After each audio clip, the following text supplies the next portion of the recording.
Hello mga tao! Nandito po ako ngayon sa outlet at dito lang po yan sa Kaihim Makuhari. Alam niyo po ba kasi dito sa Japan, kapag Shogatsu or New Year, meron silang parang pa-mystery bag. Parang ganon. Kumbaga tinatawag nila dito na Fukubukuro or New Year bags.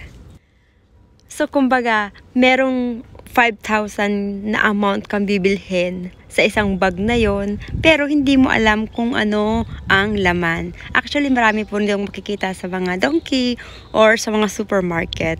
Pero ngayon, dito ko sa outlet susubukan at nandito ko ngayon sa Michael Kors. So, yung amount na binili ko po isang mangsangseng. So, bali 3 items daw po ang nasa loob nito. Kaya, ang pinaka nakaka-excited po kasi dito, hindi yung mismo yung price. Alam mo yung parang, ano ba yung laman ng binibili mo? O, diba? Nakamura ka naman po talaga dito sa 3 items na to na sangmang-sangseng lang. Pero, aminin natin, nakamura ka man, gumastos pa rin tayo.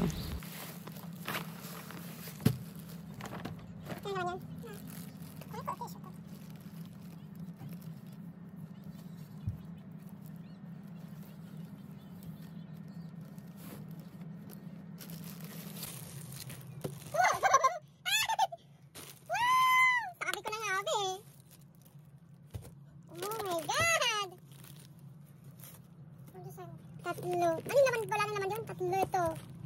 Wow!